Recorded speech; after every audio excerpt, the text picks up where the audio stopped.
आज इसी से जो पहले हमने वीडियो बनाया था एफ ब्लॉक एलिमेंट्स के ऊपर, उसी का कंटिन्यूटी सेकंड पार्ट जो हम ले रहे हैं वो लेंथेनोइड कॉन्ट्रैक्शन यानी लेंथेनोइड संकुचन के ऊपर हम बात करना चाहेंगे। और लेंथेनोइड संकुचन के आधार पे हम ये वेरीफाई करेंगे कि कुछ गुण धर्म जो हैं वो लेंथेनोइड तत्वों के कैसे परिवर्तित हो रहे हैं और उनसे क्या क्या प्रभाव पड़ सकते हैं। तो अभी देखिए, कॉन्ट्रैक्शन या आयनिक रेडियाई के नाम से भी इसको जानते हैं। तो कोई भी कॉन्ट्रैक्शन का मतलब कि संकुचित होना, अर्थात अपने आकार से एक नया आकार ग्रहण करना और वो आकार जो कम हो। तो त्रिज्या की हम जहाँ तक बात करें आयनिक रेडियाई, तो आयन के नाभिक से लेकर के आउटर मोस्ट सेल के इलेक्ट्रॉन के मध्य की दूरी क्या है, इसके कोई आकार में अगर परिवर्तन आ रहा है तो आकार संकुचित का मतलब कॉन्ट्रैक्ट हो रहा है, अर्थात ये आकार कम होता जा रहा है, इसलिए इसका नाम हमने दे दिया लेंथेनोइड कॉन्ट्रैक्शन। तो ये पहले दो प्रभाव इसके ऊपर पड़ते हैं, न्यूक्लियर चार्ज का, दूसरा होता है शिल्डिंग इफेक्ट। अब न्यूक्लियर चार्ज क्या होता है, सामान्य सी बात है, ये नाभिक है और नाभिक के चारों ओर ये सेल बने हुए हैं। अब ये सेल पहले बताया आउटर मोस्ट सेल NS, जैसे उसके मध्य का मैंने कहा था N-1D संक्रमण तत्व वाला, उससे भी नीचे का जाए तो N-2 F ब्लॉक एलिमेंट्स के। तो कहने का अर्थ आउटर मोस्ट सेल में इलेक्ट्रॉन जो है वो नाभिक के द्वारा कितना आकर्षित हो रहा है। अगर ये आकर्षण प्रभाव, attraction between nucleus and electron, अगर ये अधिक है तो आकार जो हो कम होता जाएगा। और अगर ये कम होता जाएगा, अर्थात दूसरा था कि इससे पहले का एक कक्ष और दूसरे कक्ष में जो इलेक्ट्रॉन के मध्य प्रतिकर्षण, रिपल्सन, ये कहलाता है रिपल्सन।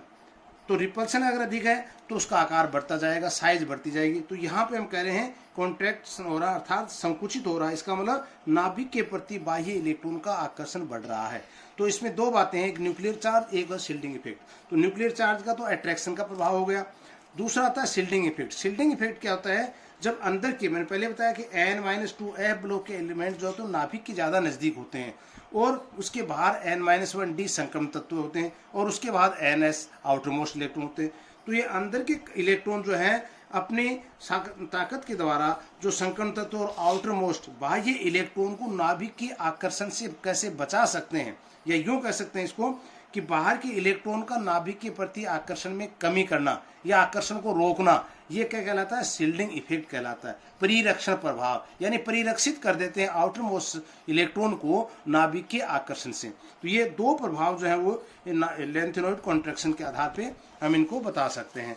देखिए दूसरा, यहाँ भी मैंने बताया इसको कि नाभिक की आवेश यानी परमाणु क्रमांक के बढ़ने से बढ़ता जाता है, जिससे परिधि के इलेक्ट्रॉन पर नाभिक की आवेश जो है वो बढ़ता जाएगा और नाभिक के आकर्षण बढ़ेगा। उससे क्या, परमाणु या आयन संकुचित हो जाएगा, इसका आकार जो वो कम होता जाएगा। तो एक तो ये हो गया अपना न्यूक्लियर चार्ज की बात। दूसरा मैंने कहा शिल्डिंग इफेक्ट। इसमें भी क्या होता है कि अंदर के जो इलेक्ट्रॉन है वो बाहर के इलेक्ट्रॉन को परिरक्षित कर रहे हैं। ये दो चार्ज हो। अब दोनों कारक क्या होते हैं, ये डी ब्लॉक एलिमेंट्स के लिए तो ये क्या बिल्कुल सत्य हो रहे हैं, जो कि हमने पूर्व में संक्रमण तत्वों में पढ़ा था, एक दूसरे के प्रभाव को काफी हद तक संतुलित कर देते हैं। और इसीलिए हमने कहा था डी ब्लॉक तत्वों की त्रिज्याओं के मान जो है वो करीब करीब एक समान हो जाते हैं। परंतु ए ब्लॉक के तत्वों में ऐसा नहीं होता है। और ए ब्लॉक के तत्वों में ऐसा क्यों नहीं हो रहा है, इसके दो कारण हैं। पहला, इसमें अतिरिक्त N-2, कौन सा, N-2 F इलेक्ट्रॉन कक्षकों में जाते हैं, एक कारण तो ये है। जबकि डी ब्लॉक में क्या था, N-1D कक्ष में इलेक्ट्रॉन जा रहे थे। तो ए ब्लॉक तत्वों में अतिरिक्त इलेक्ट्रॉन और भीतर के कक्ष में भरते जाते हैं। ये अंदर का कक्ष है, इसमें इलेक्ट्रॉन 1, 2, 3 मैंने कहा था ना, 14 इलेक्ट्रॉन तक भरते जाते हैं, जिससे वे परिधि के इलेक्ट्रॉन पर अपना प्रभाव वैसा नहीं दिखा पाते हैं। इन दोनों के मध्य ये प्रभाव ऐसा नहीं दिखता है जैसा कि संक्रमण तत्वों में था। तो उसके कारण से क्या, डी ब्लॉक तत्वों में था तो ये एक अलग प्रकार का प्रभाव होगा, अर्थात ये प्रभाव नहीं दिखाने के कारण क्या, कुछ ना कुछ कॉन्ट्रैक्शन हो जाएगा, संकुचन हो जाएगा। दूसरा इसमें था कि ए ब्लॉक में ही, ए ब्लॉक तत्वों में आकार में परिधि में इलेक्ट्रॉन को परिरक्षित करने के अनुकूल नहीं होगा, ये भी कह सकते हैं। अतः परमाणु संख्या बढ़ने के साथ क्या होगा, जैसे जैसे नंबर ऑफ परमाणु संख्या बढ़ती जाएगी, उससे नाभिकीय प्रभाव जो है उसका ज्यादा होना चाहिए या कम। तो जैसे जैसे मैंने कहा कि नाभिक का प्रभाव अगर बढ़ेगा तो आकार में कमी आती जाएगी, लेकिन जैसे जैसे इलेक्ट्रॉन जो है N-1 कक्ष में बढ़ते जा रहे हैं, उससे संतुलित करने वाला परिरक्षण प्रभाव उतना नहीं बढ़ता है। इसी कारण से क्या, आकार में एक क्रमिक कमी आ जाती है, या इसको कह देते हैं ग्रेजुअल डिक्रेशन होता है।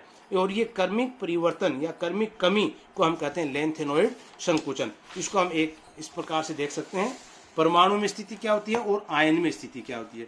ये हमने पूरे वीडियो में बात की थी कि D1 वाले 5D1 6s2 जैसे लेंथेनम में, इसी प्रकार से मैंने कहा था ये गैंडोलिनियम में और ये ल्यूटेटियम में, तीनों की स्थिति थी इनके पूर्व के इलेक्ट्रॉन और इनके बाहर के एलिमेंट्स, इन दोनों की स्थिति क्या है। जो हमने शो किया था कि +4 वाले और +2 ऑक्सीकरण अवस्था वाले, और ज़्यादातर मैंने कहा था कि एक सामान्य ऑक्सीकरण अवस्था जो कि एक स्थायी अवस्था वो +3 थी।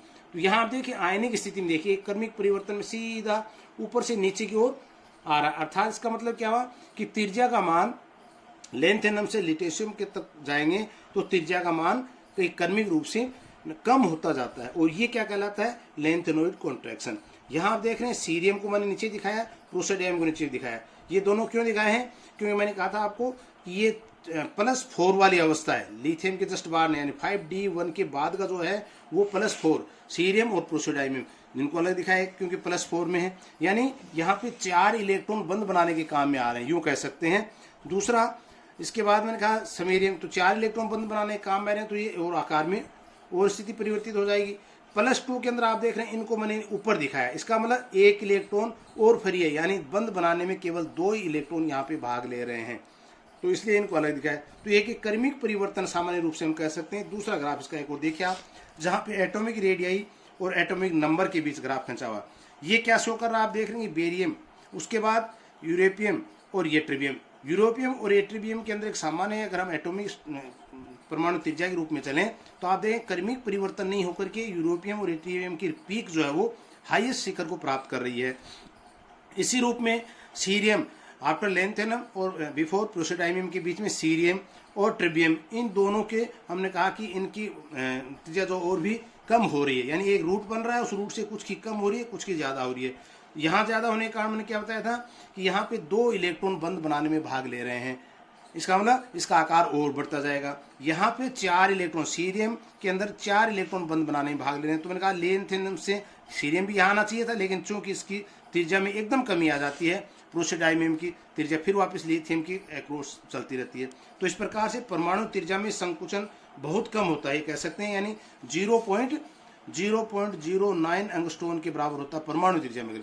और आयनिक त्रिज्या की अगर हम बात कर रहे हैं तो ये आता है 20% के लगभग, इसका मतलब आयनिक त्रिज्या में परिवर्तन ज़्यादा हो रहा है, तो त्रिज्या में संकुचन अपेक्षाकृत बहुत अधिक होता है आयनिक, और आयनिक त्रिज्या परिवर्तन एक सा निरंतर इसमें नहीं रह पाता है। तो इस प्रकार से 2 पीक इसकी बन जाती हैं, और ये दोनों पीक के अनुसार अगर हम आगे चलें तो आप देखेंगे इसका कि इफेक्ट भी इसी तरह से प्रभावित होगा। देखिए यहाँ पे मैंने कहा effect and consequence of the lanthanoid contraction. अब आते हैं कि कॉन्ट्रैक्शन क्या हो, ये आप समझ गए। इसके बाद आते हैं कि इसका प्रभाव क्या पड़ता है, अन्य तत्वों पर भी इसका क्या क्या प्रभाव पड़ सकता है।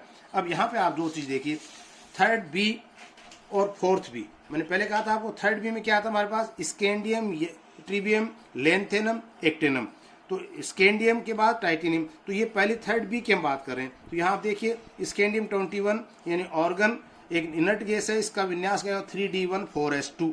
इसके अनुसार चलेंगे, ये ट्रिबियम के बाद 4D1 5s2, फिर लेंथेनम की बात कर रहे हैं 5D1 6s2, और एक्टिनियम के बाद 6D1 और 7s2। अर्थात ये क्रमिक रूप से बना हुआ है और अकॉर्डिंग टू पीरियोडिक लॉ के अनुसार इसका विन्यास निर्धारित किया। लेकिन अब आप देखिए 4th में, अब मैंने कहा अगर मान लीजिए इसी के अनुसार ये इलेक्ट्रॉनिक विन्यास चलता रहता तो क्या होना चाहिए था। अगले कक्ष में 4 में 3D1 की जगह 3D2 4s2 वो कवर रहेगा, 4D1 4D2 5s2, 5D1 यहाँ पे फिर क्या जाएगा 5D2 6s2, और यहाँ क्या जाएगा 6D1 की जगह जाएगा 6D2। मैंने कहा था यहाँ पे लेंथेनम और एक्टिनियम सीरीज शुरू हो जाती है। तो अगर ये चीज़ नहीं होती, कौन सी, लेंथेनम वाली अलग, तो वहाँ पे ये विन्यास जो है तो 5D2 आता, इधर 6D2 आता। तो उपस्थिति के कारण 4 वर्ग आगे के अन्य समूह के गुणों में वर्ग 3 की भांति क्या क्रमिक परिवर्तन अगर होता तो लेंथेनम एक्टिनियम के आने से 14 तत्व 4 वर्ग के विन्यास में आने से एक नया परिवर्तन आ जाता, और वो विन्यास क्या हो जाता है। देखिए अगला है टाइटेनियम यानी 22, वो 3D2 4s2 दोनों आ रहे हैं, वही क्रिप्टोन में वही देख रहे हैं आप 4D2 5s2। अब यहाँ देखिए हैप्नियम आ गया, यानी लेंथेनम के 14 तत्व आने के पश्चात टाइटेनियम वाले वर्ग के अंदर नीचे हैप्नियम जैसे 72 ग्रुप का एलिमेंट आ रहा है। ये क्या विन्यास दिखा रहा है 4f 14 5d2 6s2। अर्थात एफ ब्लॉक के यहाँ पे ये जो है क्या हो जाते हैं, एफ ब्लॉक के एलिमेंट जो है 1 से 14 तक का बढ़ना शुरू हो जाता है। जो एक विन्यास दिखा रहा हैफनियम में कंप्लीट हो गया, ये अपने वर्ग में वापस आ गया, थर्ड में फोर्थ में आ गया, टाइटेनियम जर्कोनियम हैफनियम, जो अपने गुण धर्म दर्शाता और पुरुषियनियम 104 एक्टिनियम सीरीज खत्म होने के पश्चात, तो ये वापस अपने रूप में आने का मतलब क्या हुआ है, ये उन्हीं वर्ग के गुण धर्म में शामिल हो गए और इनका इलेक्ट्रॉन विन्यास जो है वो ये नहीं होकर के इस रूप में आ जाएगा। तो एफ कक्षों में 14 इलेक्ट्रॉन होने से तृतीय संक्रमण श्रेणी के तत्वों के गुणों में भी बहुत से परिवर्तन आ जाते हैं। अब देखिए इनके गुणों में क्या क्या परिवर्तन आते हैं। पहला देखिए आप, मैंने दिखाया है एटॉमिक एंड आयनिक रेडियस। अब जानते हैं एटॉमिक और आयनिक रेडियस क्या, परमाणु त्रिज्या, आउटर मोस्ट इलेक्ट्रॉन और नाभिक के मध्य की जो दूरी है वो क्या है, एटॉमिक, और आयन की है तो आयनिक रेडियस कहलाएगी। धात्विक त्रिज्या को नाम दे। अब देखिए स्कैंडियम, यट्रिबियम, लेंथेनियम, यानी एक वर्ग में अगर हम ऊपर से नीचे की ओर चलते हैं तो इनके आकार में परिवर्तन होता जाता है, आकार बढ़ता जाता है। इट मीन्स एक एक सेल की अभिवृद्धि होती जाती है। तो सेल जैसे जैसे बढ़ता जाएगा उनकी त्रिज्या का मान भी बढ़ता जाएगा। ये एक सामान्य नियम में भी बात है। तो स्कैंडियम 1.64 एंगस्ट्रॉन, उसके बाद यट्रिबियम इसके नीचे आ गया, एक कक्ष और बढ़ गया तो इसकी त्रिज्या बढ़कर क्या होगी 1.80 एंगस्ट्रॉन। फिर नीचे जा रहे हैं लेंथेनम, तो इसकी त्रिज्या फिर बढ़ गई 1.88। तो ये तो किस में आ गए, 3B वाले में आ गए, थर्ड बी वाले में।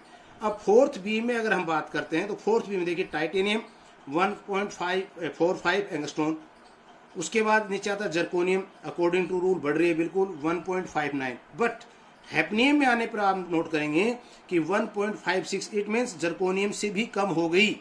ये ध्यान देने वाली बात है। यहाँ पे ऐसा परिवर्तन क्यों हुआ, तब हम रीजन देंगे कि यहाँ पे लेंथेनोइड कॉन्ट्रैक्शन के कारण ऐसा हो रहा है, क्योंकि आकार कम होता गया ना, तो उसका प्रभाव हैफनियम के ऊपर भी पड़ा है। उसके बाद अगर हम वेनेडियम से चलते हैं हम नियोबियम में, तो वेनेडियम 1.31 है, नियोबियम 1.43 है, ये भी बढ़ रही है। लेकिन उसके बाद क्या है, एक समानता सी बनती जाती है आगे जो जाएंगे। तो लेंथेनोइड संकुचन के कारण श्रेणी में लेंथेनम के बाद के तत्वों की धात्विक त्रिज्याओं की मान जाओ करीब करीब द्वितीय श्रेणी के तत्वों की त्रिज्याओं की बराबरी हो जाते हैं। इट मीन्स फर्स्ट से सेकंड सीरीज, थर्ड सीरीज, तो फर्स्ट वाली से सेकंड में कुछ क्रमिक परिवर्तन आ रहे हैं, लेकिन सेकंड से थर्ड में जैसे जा रहे हैं तो उनमें जो परिवर्तन आने चाहिए वो नहीं आकर के एक समानता सी नजर आ जाती है सेकंड और थर्ड सीरीज के अंदर।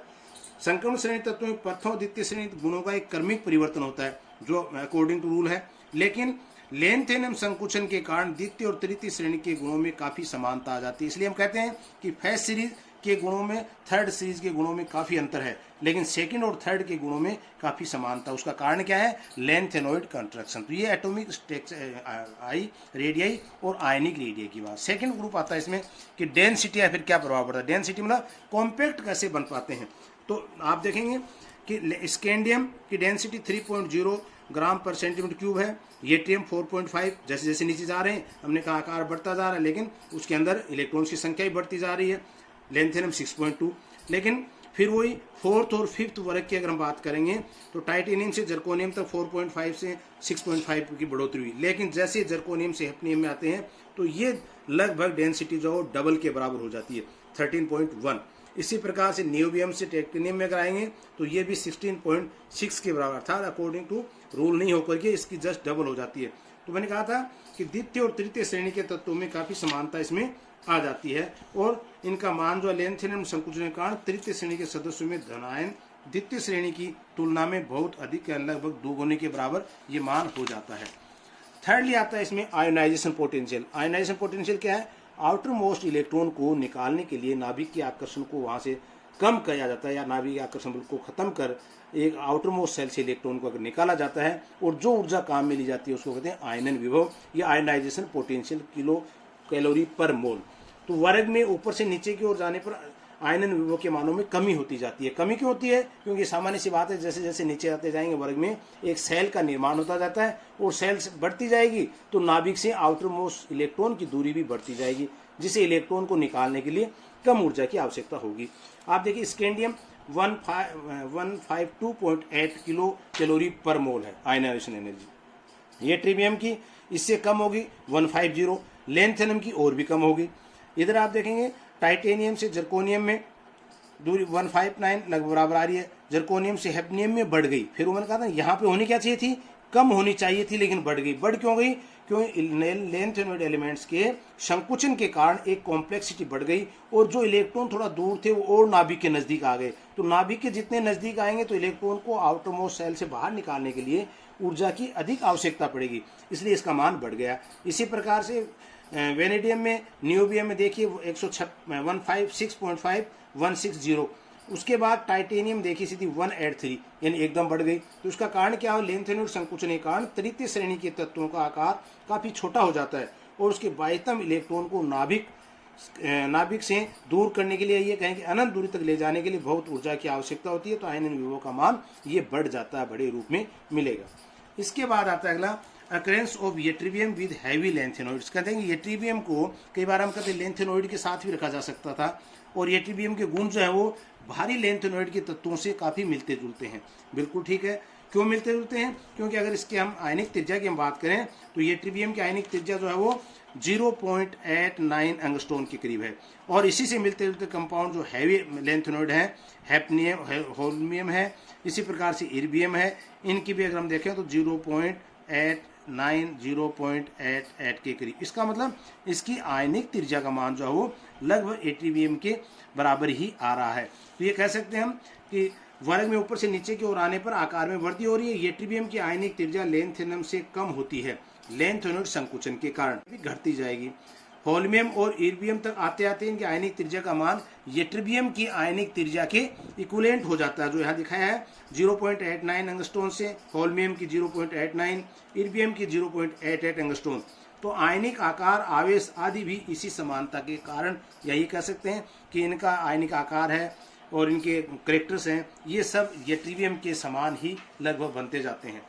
तो इसलिए इसको हम, कोई बड़ी अतिशयोक्ति नहीं होती है, लेंथेनाइड के साथ भी, हैवी मेटल के साथ इसको हम रख सकते थे। तो नेक्स्ट आता है इसमें बेसिक प्रॉपर्टी ऑफ लेंथेनॉइड्स, यानी लेंथेनॉइड्स के अंदर क्षारीय गुणों के बारे में। तो क्षारीय गुण क्या होते हैं? इलेक्ट्रॉन दे सकने की क्षमता उसमें कैसी है, उसके आधार पर उसके क्षारीय गुण निर्भर करते हैं। कोई भी परमाणु अथवा आयन अपने आकार में जितना बढ़ागा वह उतनी आसानी से इलेक्ट्रॉन का त्याग करेगा। क्यों? कि नाभिक से इलेक्ट्रॉन बाहर की ओर है, तो जितना आकार बड़ा होगा तो इलेक्ट्रॉन को त्यागना भी उतना ही आसान हो जाएगा, और जितना कॉन्ट्रैक्शन बढ़ता जाएगा तो इलेक्ट्रॉन को त्यागने की प्रवृत्ति भी कम हो जाती है। ये कह सकते हैं उनकी इलेक्ट्रॉन देने की प्रवृत्ति भी कम हो जाएगी और क्षारीय गुण भी उनका कम होता जाएगा। तो उन्होंने कहा लेंथेनॉइड संकुचन से लेंथेनॉइड का आकार क्रम से घटता जाता है, तो इलेक्ट्रॉन देने की क्षमता भी घटती जाएगी, अर्थात उनके क्षारीय गुण भी घटते जाएंगे। तो हम यहाँ अगर सीरीज देखें तो लेंथेनम के सबसे ज़्यादा होते हैं, उसके बाद cerium, praseodymium, neodymium, promethium, samarium, europium, gadolinium, terbium, dysprosium, holmium, ytterbium और इर्बियम तक लेते लेते इनके मान जो है वो आगे बढ़ते हुए से घटते हुए क्रम में चलते जाते हैं, क्योंकि लेंथेनॉइड की इनकी जो बेसिसिटी है वो इस क्रम में आगे चलती जाएगी। यहाँ पे फिर आप देखिए कि अधिक क्षारीय जो जल में विलयशील होते हैं, आयन जो शीघ्रता से जल अपघटित हो जाते हैं, और जो अपना जितनी आसानी से इलेक्ट्रॉन दे सकता है, अर्थात जितनी तीव्र क्षारीय है उसमें उतने ही प्रबल अपचायक भी होंगे वो। तो लेंथेनॉइड संकुचन के कारण लेंथेनम में क्षारीय गुण कम होता जाता है और इस श्रेणी में उनका अपचयन गुण भी कम होता जाएगा। Thank you.